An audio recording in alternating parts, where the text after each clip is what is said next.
Hello and welcome to this new video here on the channel. A year has passed and so it is time to look back at what scale 500 models we got throughout 2024 that truly did not live up to our expectations. As always, I'm only considering models for this list that were released in 2024 and that I have actually reviewed myself here on the channel, so feel free to contribute with your flop models of the year in the comments down below, and while you're at it, a like always helps out the channel. In number 5 of the biggest flops of 2024, we find the Atlas Air Boeing 7478F with the Kühne & Nagel sticker. The model did create some excitement in the community. After all, collectors had been asking herpa for many years to finally make a model sporting the Atlas Air branding. Ultimately, that was also the reason why the model ended up on this list. While not the biggest blunder of herpa, and to my eternal shame, I didn't notice it in my review of the model, but herpa managed to print the Atlas Air branding mirrored on one side of the stabilizer, a mistake that was off-putting for many collectors. Number 4. The hype was real, and I was certainly over the moon when herpa announced to make a model of a 767-300F sporting the Maersk Air cargo livery. The iconic Maersk star would finally again be placed on a scale 500 model, something not seen since the 1990s and the days of the OG models. The 767 mode of herpa does also hold up to scrutiny, so why did the model end up on the naughty list? Unfortunately, a very mediocre print quality, with visible print lines dragged down a lot of the initial excitement. But mediocre print quality turned out to be a worryingly reoccurring topic for herpa in 2024. Number 3. It seemed like a bit of fresh air in herpa's portfolio when the Nuremberg-based company announced to release an Airbus A320 of Canadian niche airline Air Canada Jets. A spectacular all-black livery certainly offered something different to collectors who, despite the airline's niche market, seemed fairly open to the idea of such a model. Just a shame that collectors immediately were let down by herpa by once again proving to have no quality control nor a factory in China that actually cares about what it pumps out. With completely misaligned prints of the emergency exit markings, herpa managed to ruin what otherwise used to be the centerpiece of herpa's A320 models, the detailing on the wings. A big mistake affecting the entire production batch, but no one at Edenhofen caught up on the issue before the products were shipped out. Number 2.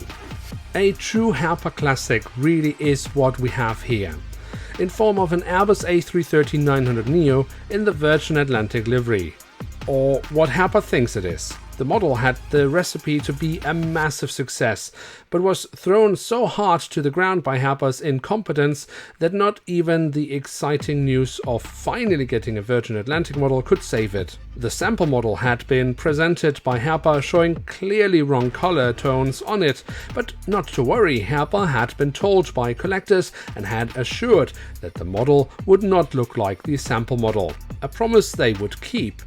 The model was of course delayed, but never mind. For a new Virgin Atlantic model, collectors could surely wait a little longer.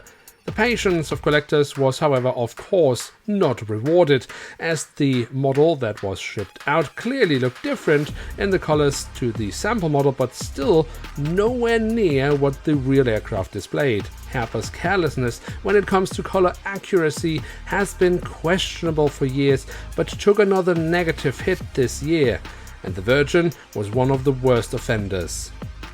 Now, before we reveal our pick of the worst model of 2024, here are some dishonorable mentions. There have been quite a few fairly insignificant models this year, but not so bad that I would want them to end up on this list. We could mention the TAP A321LR that was a great and much requested model and actually didn't do much wrong other than being extremely boring herpa standard at an out-of-this-world retail price of €40.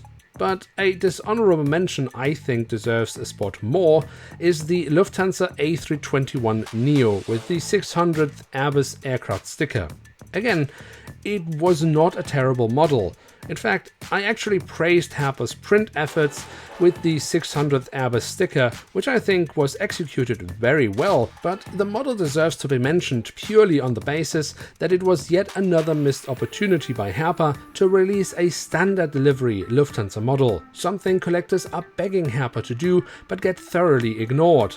And yes, Herpa does also make these special livery models by request of the airline, but to this day we are still missing entire aircraft types to have been released at least one time in the complete standard livery of Lufthansa. Crazy. And now our pick for the worst Scale 500 model of 2024. Perhaps a bit of recency bias plays a role, but the combination of having one of the best and most exciting new molds and at the same time to give so little attention to the print on a model is wild. I am of course talking about the TUI Belgium Embraer ERJ 195 E2. The E2 mold of Herpa is simply put excellent, and it feels like a huge shame that we still barely have seen any releases from Herpa utilizing this fantastic mold. With the TUI model, we are only getting the second release using this mold with a full airline livery, and it should have been a bestseller. But the extreme negligence and complete lack of any form of standards with the print has made it to be one of the biggest and baddest jokes Herpa has ever released. If the livery at least closely resembled the real-life counterpart, but not even that could be achieved. Add incredibly bad print lines and lazy printing of details to the point where they are barely visible. Oh, and don't forget to add an official retail price of 38 euros to it, and you well and truly have got the worst Scale 500 model of the year 2024. And now it's your turn. What do you think about this list? And what are your biggest model disappointments of 2024? Let me know in the comment section below, and don't forget to leave a like and hit subscribe. And with that, thanks for watching this video. See you in another one.